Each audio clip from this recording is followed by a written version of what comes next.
नमस्कार, माझं नाव पवार प्रशांत संजय, राहणार खडंबे, तालुका राहुरी, जिल्हा अहमदनगर. तर चालू वर्षी मी 5 एकर क्षेत्रामध्ये कपाशी लागवड केली होती आणि 2 एकर जी कपाशी इतर वाण लागवड केला होता आणि 5 एकर हे आशा 90-11 हा वाण निवडला होता.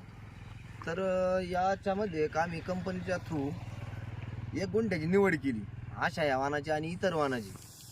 तर आमच्या असं एक लक्षात आलं का आम्ही ह्या 1 गुंठ्यातला कापूस वेचला तर हा कापूस सरासरी 30 मिनिटांमध्ये 3 महिलांनी 27 किलो कापूस वेचला आणि जो इतर वाण आहे त्याचंही महिलांनी तोही 1 गुंठ्याचा कापूस मोजला.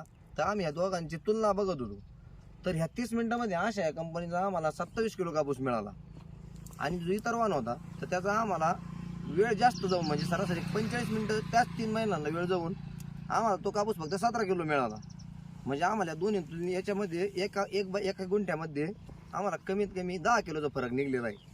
आणि अजून जर तशी बॉन्डांची संख्या बघायला गेलं तर आशा ह्या कंपनीचे जो वाण आहे याला सरासरी 20 बोंड शिल्लक आहे आणि जो दुसरा आमचा इतर वाण आहे तर त्याला 10 बोंड शिल्लक दिसते ना आम्हाला.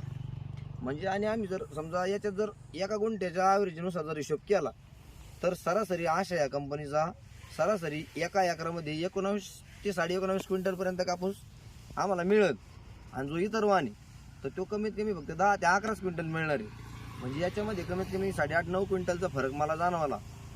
याच्यामध्ये जर पैशाची तुलना जर बघितली तर कमीत कमी 55 ते 60 हजार रुपयाचा मला लॉस दुसऱ्या वाणात निदर्शनास आला.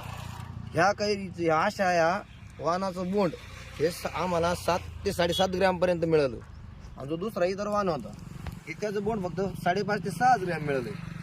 तेव्हा माझी अशी कंपनीला विनंती की आम्हाला पुढच्या वर्षी थोडं जास्तीत जास्त जेवढं आम्हाला बी पाहिजे तेवढं बी आम्हाला कंपनीनं अवेलेबल करून द्यावा सर्व शेतकरी मित्रांना. म्हणजे कमीत कमी याच्यात शेतकरी मित्रांचाही फायदा होईल आणि आम्हाला उत्पन्न चांगलं मिळण्यासही मदत होईल. तर माझी अशी सगळ्या शेतकऱ्यांना एक विनंती आहे की आपण कपाशीचा वाण निवडताना आशा 90-11 हा निवडावा ही एक नम्र विनंती आहे. धन्यवाद. धन्यवाद.